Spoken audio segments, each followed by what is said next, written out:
Yes, you're right. That music does sound familiar. Why, what a way to end off the week with yet another Doki Doki Literature Club. Now, I was going to postpone this until after the Halloween week, but I decided against it because spoilers are popping up everywhere and I want to play this game before spoilers get to me. Another day passes and it's time for the club meeting already. I've gotten a little more comfortable here over the past couple days. Entering the club room, the usual scene greets me. Hi, Trey. Yo, Sayori. Looks like you're in a good mood today. I'm just still not used to you being in the club, that's all. I see. It's a pretty simple thing to get you in a good mood. But I guess it's always the simple things with you anyway. Speaking of which, I'm kinda hungry. Would you come with me to buy a snack? No thanks. Eh? That's not like you at all. I have my reasons. Why don't we take a look at your purse, Sayori? Why that? All of a sudden. No reason, really. I just wanted to look at it. Sayori nervously retreats her coin purse. She fumbles with the latch and gets it open. Then she turns it upside down and lets its contents spill on the desk. Only 2 small coins fall out. Now that I have a cough drop, things should go better. I knew it. I can see right through you, Sayori. It's not fair. How did you even know? It's simple. If you had enough money in the first place, you would have bought a snack before coming to the club room. It's either you're not hungry and wanted an excuse to take a walk, or you planned to conveniently forget that you spent all your money, so that I would lend you some. But there's one more thing. You're always hungry. So that only leaves one option. I give up. Don't make me feel guilty.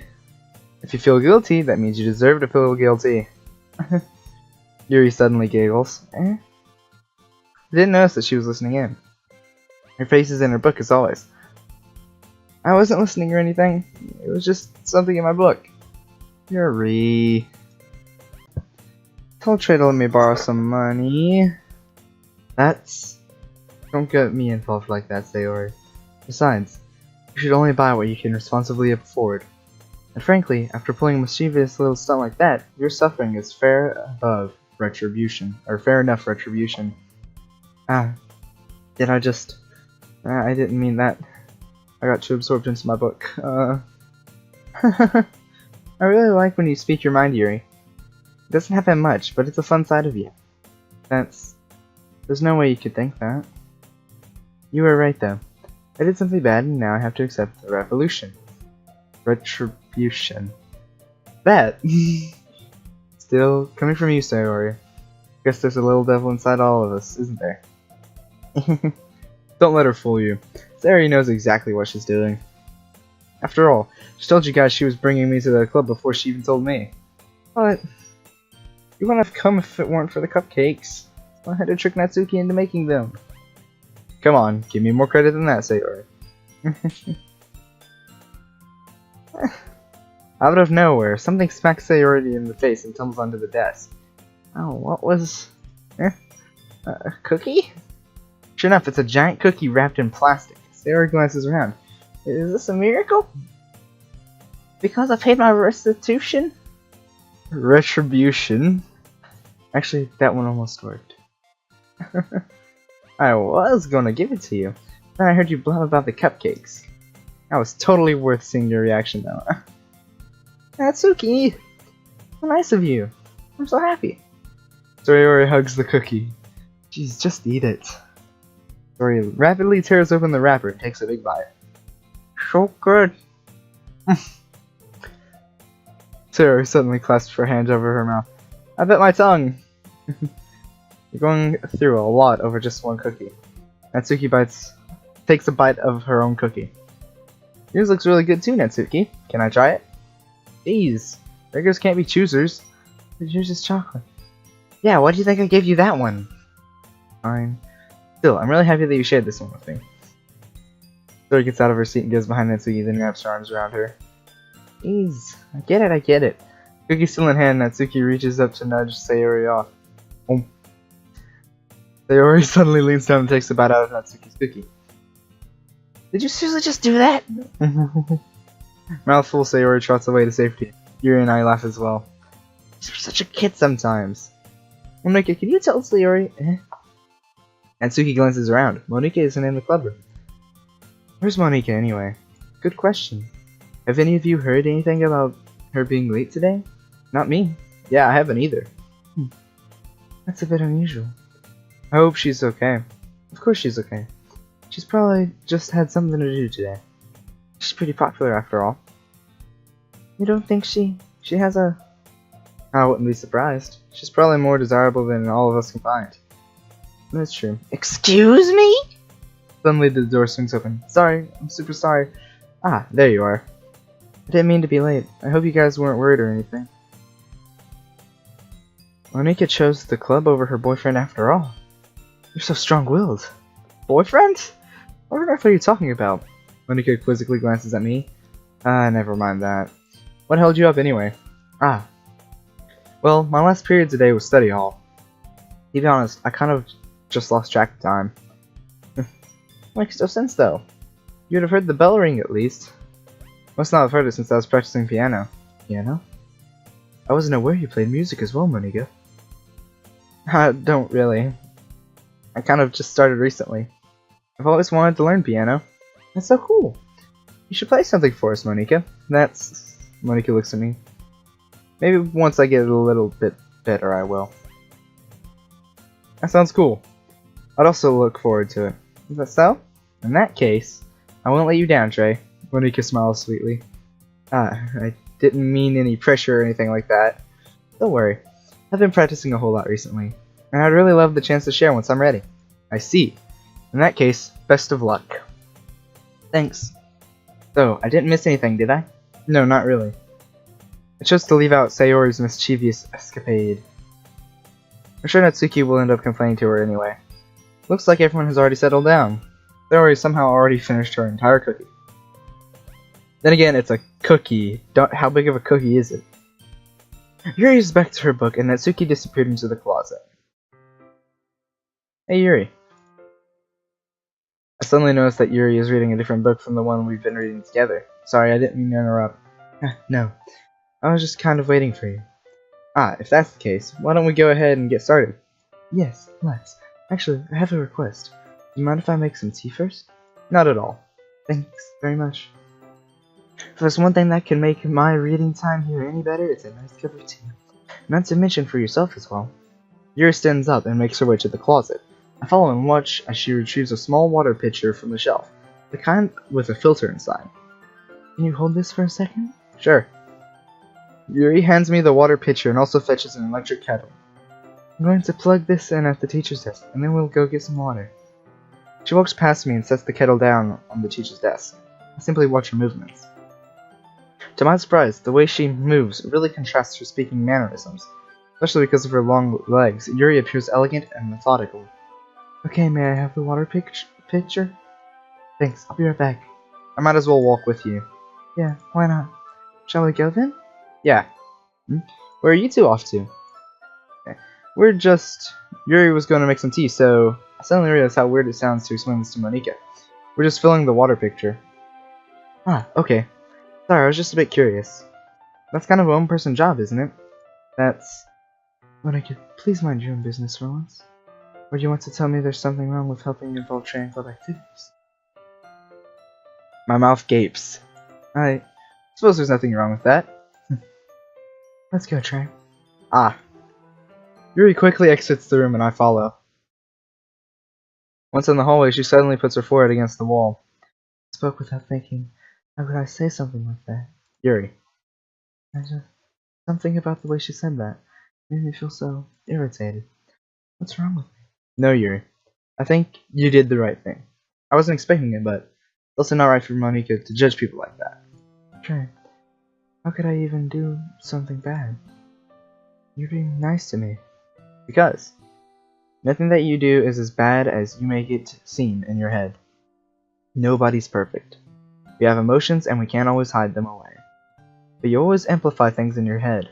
Your mind turns a light rain shower into a hurricane. You know, wouldn't you hate me for something as terrible as that? Why would I hate you? You can't hate someone for having emotions. What kind of friend would do that? You say? Yuri lifts her head. Trey, I really like being friends with you. Thanks, Yuri. I like being friends with you too. I feel kind of awkward saying something like that. But I'm doing my best to help Yuri feel better. Anyway, yeah. Shall we go? Yeah. Yuri and I walk down to the nearest water fountain. Once we fill up the pitcher, we return to class. Trey, do you like oolong tea? Ah, yeah. Anything is fine. Very well. Yuri sets the temperature on the kettle to 200 degrees. Now it's time to get the teapot. You really do this properly, don't you? Of course. I shouldn't do any less when I'm making tea for others. Even if I'm not an expert on tea or anything. In that case, you'll only be even more impressed. Ah, perhaps I will. Yuri fetches the teapot and begins measuring the tea leaves. To my surprise, she even starts humming a little to herself. You must be in a good mood now. Is that so? I was letting it show. And you noticed. I was doing a bit of thinking, and decided that I'd like to try to express myself a little bit more. Turns out it's not very hard for me to do. When it's you who's around, anyway. Ah, that's great, Yuri. Just don't push yourself too much. You're always worrying about me, Trey. It's very endearing. Yuri wasn't kidding. I don't even know how I can keep up with this. I watched Yuri pour a cup of tea for both of us. Trey, I have another request. Do you mind if we sit on the floor today? Why is that? It's a little bit easier on my back. I can read with my back against the wall rather than bending over at my desk. Sorry, I didn't realize. No worries. Just have back pain fairly regularly, so I do my best to manage it. Is that so? I wonder why that is. Most likely because your posture, right? Oh, I slunched over like that while reading. Yes. I have terrible reading posture, so that's why we should sit on the floor. Fair enough. I'll go ahead and get the book. I retrieve the book from my bag. I have some chocolate as well. A small bag of chocolate candies I have hidden from Sayori's candy radar. I take it, since it'll go well with the tea. Yuri and I then sit against the wall, teacups at our sides.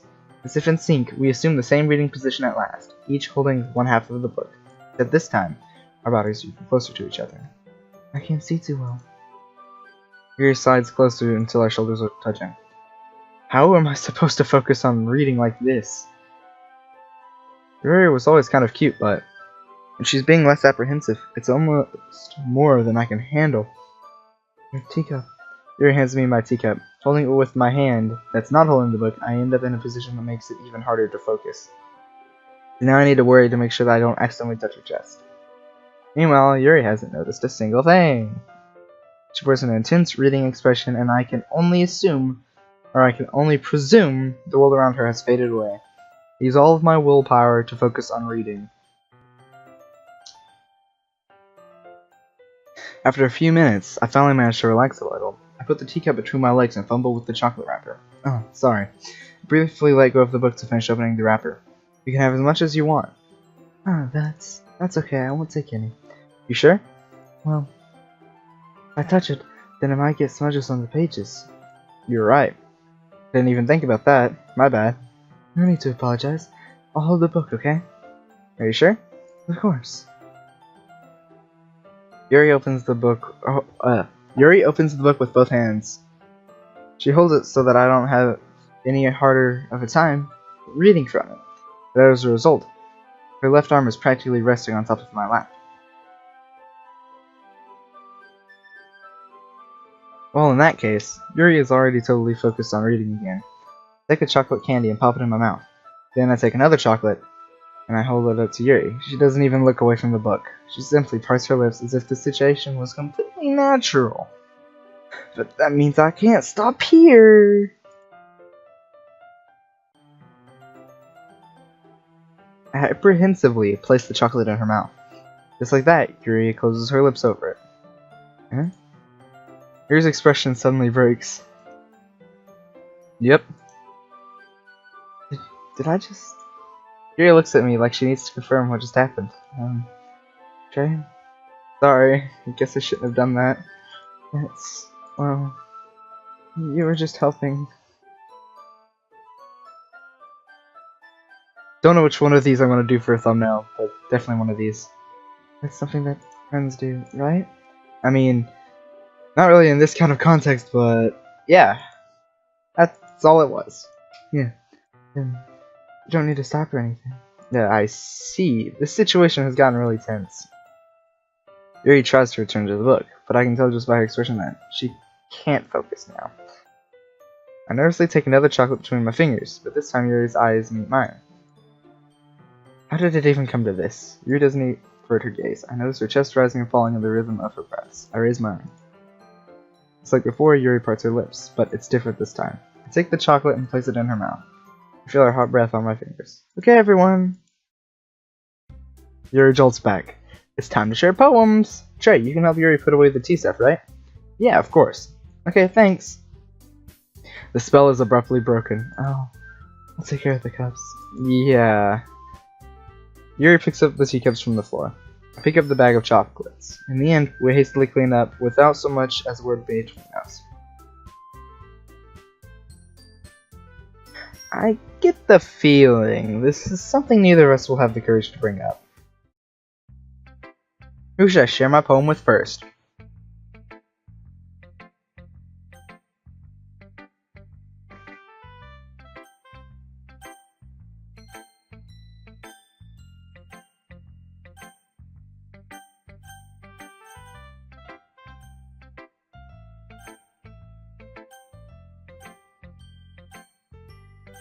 I'm just jamming out, I'm sorry.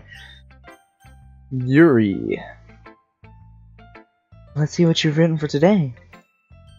Yuri stares at the poem with a surprised expression on her face. Do you like it? Sure. This one might be even better than yesterday's. How'd you even pick up on this so quickly? It's yesterday I was telling you the kind of techniques with practicing. Maybe that's why. You did a good job explaining. I really wanted to try giving it more imagery. Yuri visibly swallows. Even her hands appear sweaty. I'm not used to this. Used to what? I don't know.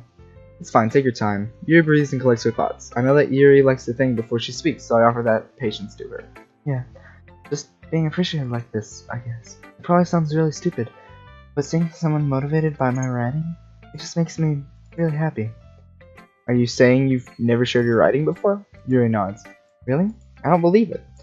I really only write for myself. And besides, people would just laugh at me. Do you really think that? Yuri nods again. Huh. Even your close friends? Yuri doesn't respond to that. I wonder why. Anyway, do you want to share the poem you wrote today? Yeah, I do. If it's with you.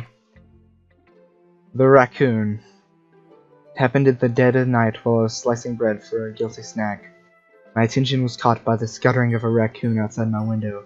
That was, I believe, the first time I noticed my strange tendencies as an unordinary human.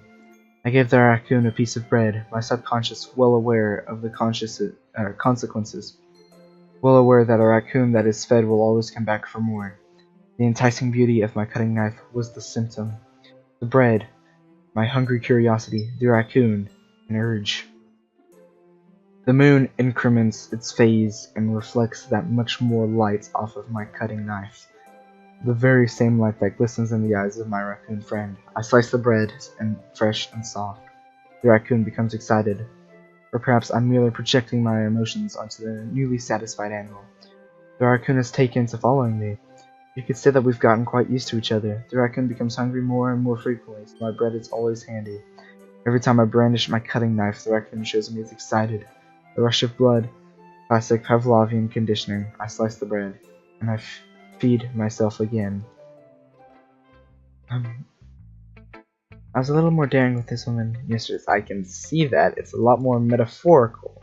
Don't know if it's my fault, but I can't begin to imagine what this poem is about. I'm scared. A bit closer to my preferred writing style, using the poem as a canvas to express vivid imagery, conveying emotions through them. Yeah, if I take it at face value, I can't even figure out what it's supposed to mean. Well, I think that's something that different people can relate to in their own way. I wanted to express the way it feels for me to indulge in my more unusual hobbies. It's those sorts of things I'm usually forced to keep to myself. So sometimes I enjoy writing about them. Why do you keep them to yourself? Because they're embarrassing. People would make fun of me. Did you have anything like that, Trey? Well, yeah, I guess I did. I feel like everyone has a little something like that. The best we can do is respect each other and our individualities. Even if it's difficult sometimes, and some things make us uncomfortable. After all, if I hadn't learned to embrace my own weirdness, I would probably hate myself. Now I might be ranting a little bit now. But I'm glad that you're a good listener. You're good at a lot of things. Writing, listening. There really aren't many people like you, Trey. That's exaggerating a little bit. Just how I feel. I never thought I would feel so comfortable sharing my writing. But now I almost feel like I look forward to it. It's just a really nice feeling. And thank you for that. It's nothing really. Yuri smiles sincerely at me. For just a moment, her timidness seems to disappear. Go with a Natsuki. Well, I can admit it's better than the last one. It's nice to see you putting in some effort. That's good. I still don't like this at all. It's trying too hard to be serious. What do you mean by that? Poems don't need to be all deep sounding to express something. It's going to just sound like you're forcing it unless you really don't stuck at it. Honestly, don't bother trying to write poems like this until you're on Yuri's level. Natsuki stops short all of a sudden. Don't tell me. You're not just trying to impress Yuri, are you? What are you talking about? And keep your voice down. You know Yuri would love this angsty. Just because she's a talented writer doesn't mean... I mean... Looks like I'm in trouble. Somehow struck a nerve, though what I did is beyond me. I am so done with you. Natsuki shoves the poem I handed her back to me. Take your stupid poem. If you wrote it for someone else, just don't show it to me. Ouch. This is what I get for letting a younger girl step into my business. Unless I was a mind reader, I was destined to be in a world of pain from the start. At least Natsuki wasn't really the girl I was trying to impress in the first place. Sayori. Ooh, I like this one, Trey. It has some nice feelings in it. I'm glad. Does that mean it's better than yesterday's? Let me think. I don't know. I guess I like them both. That's not very helpful.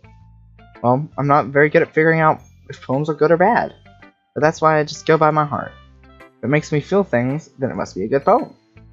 I'm not sure that's exactly how it works. Then again, I guess conveying feelings is a pretty important part of this whole thing.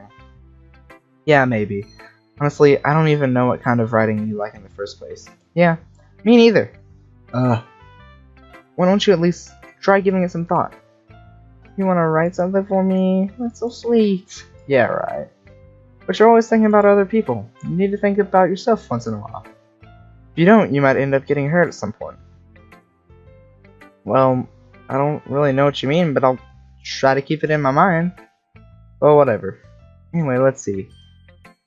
I guess I like happy poems. Wait, sometimes I like sad poems too. Sometimes a little of both. There's a word for that, right? What's the word I'm looking for? Bittersweet. Yeah. I like things that are happy and things that are sad. Happy and sad? I can't see you liking something sad, Sarah. Well, I like happy the most, but sometimes when you have a little rain cloud in your head, that poem can help give the rain cloud a little hug. Make a nice happy rainbow. Sorry, that's unexpectedly poetic. It is? Maybe I'm getting better at expressing my feelings after all. Thanks, Trey. I should go write that down then. You can read my poem now, okay? Bottles. I pop off my scalp like the lid of a cookie jar. It's the secret place where I keep all of my dreams. Little balls of sunshine all rubbing together like a bundle of kittens. I reach inside with my thumb and forefinger and pluck one out. It's warm and tingling. There's no time to waste. I put it in a bottle to keep it safe, and I put the bottle on the shelf with all of the other bottles. Happy thoughts, happy thoughts, happy thoughts in bottles, all in a row. My collection makes me lots of friends. Each bottle is starlight to make amends. Sometimes my friend feels a certain way. Down comes a bottle to save the day. Night after night, more dreams. Friend after friend, more bottles. Deeper and deeper my fingers go. Like exploring a dark cave, discovering secrets hiding in the nooks and crannies. Digging and digging, scraping and scraping. I blow dust off my bottle caps. Doesn't feel like time had lapsed. My empty shelf could use some more. My friends look through my locked front door. Finally, all done. I open up and in come my friends. In they come, in such a hurry. Do they want my bottles that much? My friends will pull them from the shelf, one after the other, holding them out to each and every friend. Each and every bottle. But every time I let one go, it shatters against the tile between my feet. Happy thoughts, happy thoughts, happy thoughts in shards all over the floor. They were supposed to be for my friends who aren't smiling. They're all shouting, pleading, something. But all I hear is echo, echo, echo, echo inside my head. Holy crap. Sorry, did you really write this? Of course I did. Didn't I tell you yesterday that I was going to write the best poem ever? Yeah, but I mean, I didn't expect something like this coming from you. Monica taught me a whole lot. And I've been really in touch with my feelings recently. I see that. Almost kind of creepy. Creepy? Well, not exactly. Maybe because I'm so used to you being cheerful. Well, never mind. I'm thinking too hard about it. The point is, it came out good, so you should be proud of it. Oh, thanks. I feel like I was meant to express myself this way. It even helps me understand my own feelings a little bit better. Writing is like magic. You've gotten very passionate about this, huh? I hope you keep it up. Yeah, writing's the best. I'm gonna keep writing until I die. Don't get ahead of yourself. Oh, the warnings at the beginning. This is making me scared of what's gonna happen. Sayori has always had a habit of getting obsessed with something before dropping it no more than a week later. I wonder if this is one of those times. But I see the passion in her eyes makes it hard for me to be pessimistic. Hi again, Trey. How's the writing going? Alright, I guess. I'll take that. As long as it's not going bad. I'm happy that you're applying yourself. Maybe soon you'll come up with a masterpiece. I wouldn't count on that. You never know. Want to share what you wrote for today? Sure, here you go. Give my poem to Monica. Alright, this one's good. It feels like you're not only getting more comfortable with your style, but the imagery is better than the last one I read. Just wondering, have you been finding inspiration in Yuri's writing style? I guess so. You can't deny that she's talented. Totally. I think her poems are the most romantic. That's the best way to describe it. She's like a totally different person when she picks up a pen. I noticed that too. Or when she's talking about literature, it's like a light turns on inside of her. Sadly, it's hard to get much personal conversation out of her. Trust me, I've tried. Who knows what goes on in that head of hers? I hope you don't mean that in a bad way. No, of course not. I just meant that I wish she didn't keep to herself so much. But still, defending her like that, you must be pretty into her. Eh? You completely misunderstood. Calm down, I'm kidding. Besides, I'm pretty sure she's already got a boyfriend. Wait, really? Yeah, a fictional one anyway. Monica kind of whispers that last part to me. Just a hunch, but... Well, there's not really anything wrong with that. Oh, well, I know. I was just saying. But anyway, you want to read my poem now? I like the way this one turned out, so I hope you do too. Alright, let's take a look. Save me. The colors, they won't stop. Bright, beautiful colors, flashing, expanding, piercing. Red, green, blue, an endless cacophony of meaningless noise.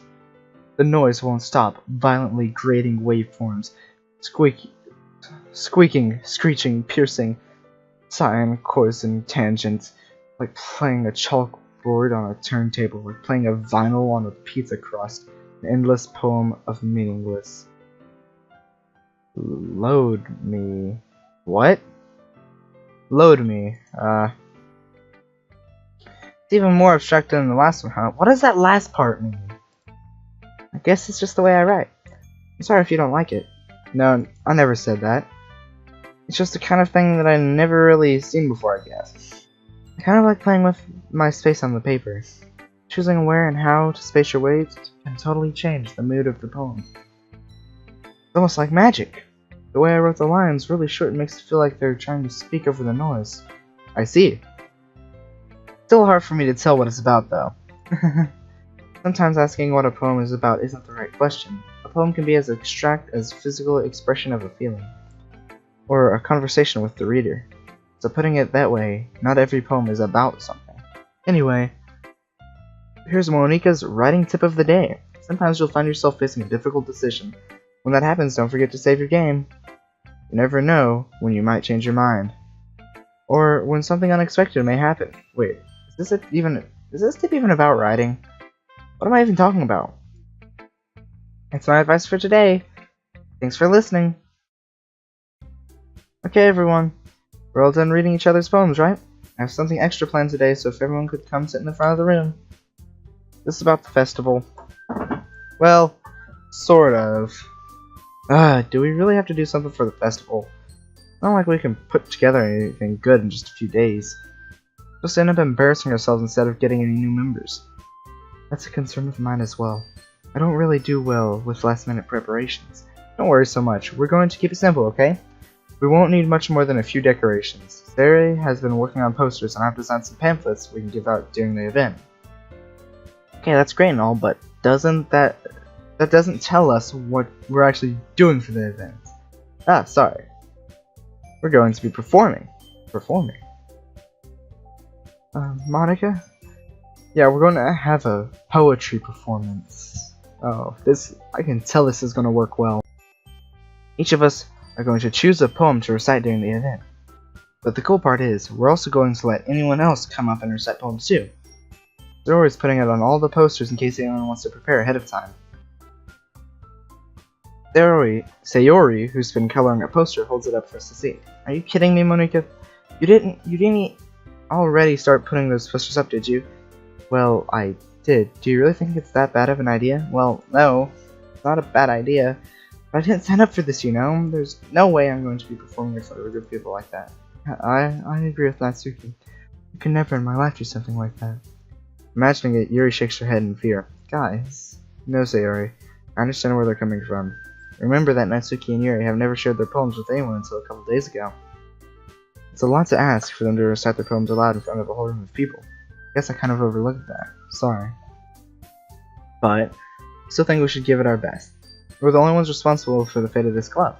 If we start the event, each put on a good performance, then it will inspire others to do the same. And the more people who perform, the better we'll be able to show everyone what literature is all about. Yeah! It's about expressing your feelings, being intimate with yourself, finding new horizons, and having fun. That's right. And it's those reasons that we're all in this club today. Don't you want to share with others to inspire them the same feeling that brought you here in the first place? I know you do. I know we all do. And if all it takes is standing in front of the room for 2 minutes and reciting a poem, then I know you can do it. Natsuki and Yuri remain silent. Sayori looks worried. Guess that leaves me no choice. I agree. I don't think it's too much to ask. I think that Sayori and Monica have been trying really hard to get new members, and the least we can do is help them out a bit. Well, maybe, but it's like Natsuki doesn't have any arguments left. Okay, fine. I guess I'll have to get it over with. Whew. Thanks, Natsuki. What about you, Yuri? Yuri dejectedly glances around at everyone else's expectant faces. I guess I don't really have a choice. That's everyone. The best, Yuri. The club is seriously going to be the death with me. Oh gosh. We'll be fine, Yuri. Anyway, let's move on to the main event. I want each of you to choose a poem of yours. We're going to practice reciting them in front of each other. No way. Monica, this is too sudden. Well, if you can't recite your poem in front of the club, how do you expect to do it in front of strangers? Don't worry. I'll start off and help everyone feel more comfortable. Can I go next? Of course you can. Now let's see. Monica flips her notebook to a specific poem. She then stands on the podium. The Way They Fly. Monica begins reciting her poem. Her clear, confident voice fills the room. More than that, her inflection is pristine. She knows exactly how to apply the emotion behind each line she recites, bringing the words to life. Is this something she's done before, or is she simply a natural? I glance around me. Everyone has their eyes on Monica. Sayori looks amazed. Yuri has an intense expression on her face that I don't understand. Finally, Monica finishes the recitation. The four of us applaud. Monica takes her breath and smiles. That was so good, Monica! Thank you very much. I was hoping to set a good example. Are you ready to go next, Sayori? I'll go next. Yuri's fired up all of a sudden. Yuri clutches a sheet of paper between her hands and stands up. Keeping her head down, she walks quickly over to the podium. This poem is called... She anxiously glances at all of us. You can do it, Yuri. It's called After Image of a Crimson Eye. Yuri's voice shakes as she starts reading the poem. She Just a moment ago, she practically refused to do this. Why is she suddenly putting in so much effort? As Yuri gets past the first couple of lines, her voice changes.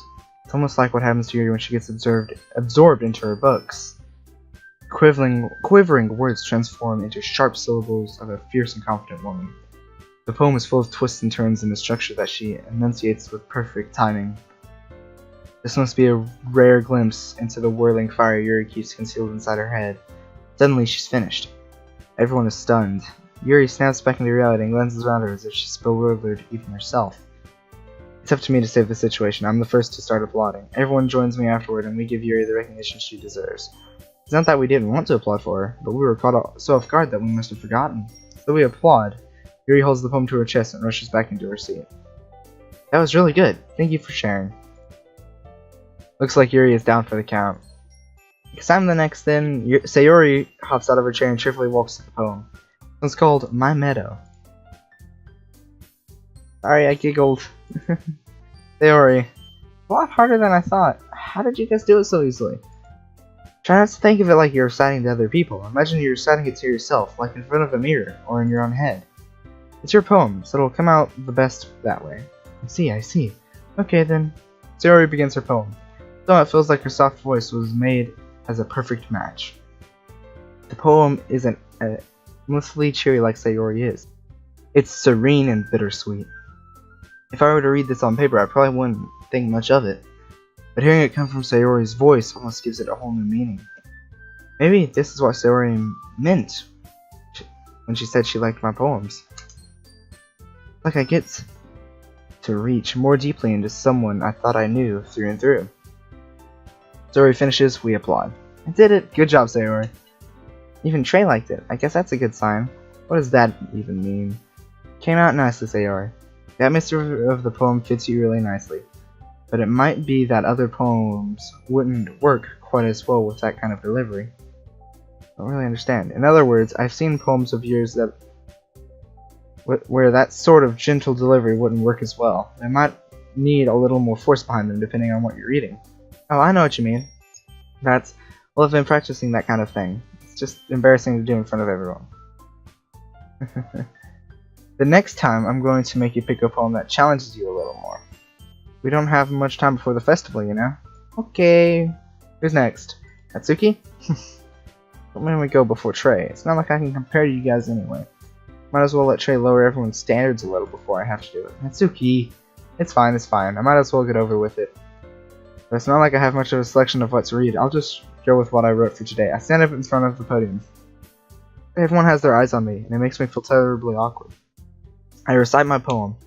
Since I'm not exactly confident in my own writing, it's hard to put the energy into it. Despite that, once I finish, I receive applause anyways. Sorry, I'm not really as good as everyone else. Don't worry about it so much. I think it's less about your abilities and more about your lack of confidence in your writing. That's something that I'll improve over time, though. Yeah, maybe. Alright then. Just leave you, Natsuki? Yeah, I'm going. Natsuki begrudgingly gets out of her seat and makes her way to the podium.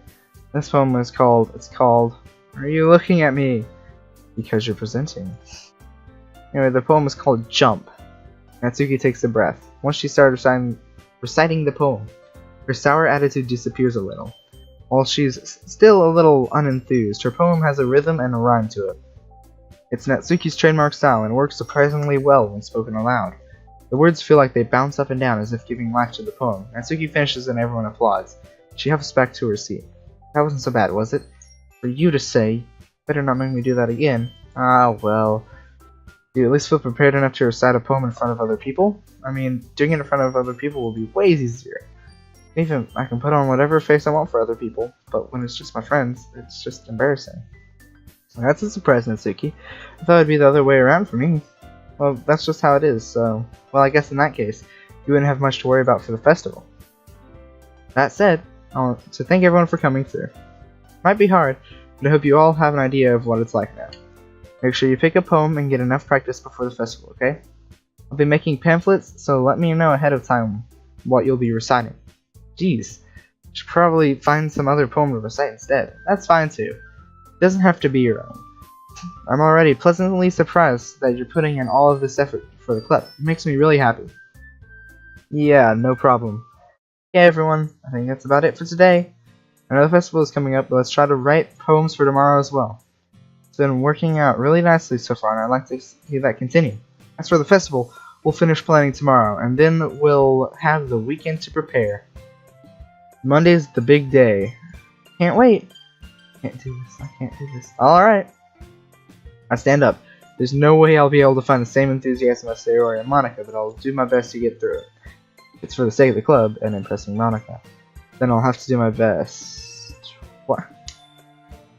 What was with the impressing Monica part? I mean, again, been trying to avoid spoilers, so guys probably know more than I do. But what was with the Monica part? Like, and impressing Monica. I haven't been trying to do that this game. Ready to go, Sayori? Yep. Look at you two, always going home together like that. Kind of adorable, isn't it? These guys, don't make such a big deal out of it. Must be a little nice, though. Well, how am I supposed to respond to that? It's okay, Dre, you don't have to say it. Whatever, let's go already. I walk home with Sayori once more. Even though it's only been a few days, a lot of things have already changed. But today, Sayori is being a little quieter than usual on the way home. Hey, Sayori. Sorry, I was spacing out. Ah, no wonder. I was thinking about something familiar.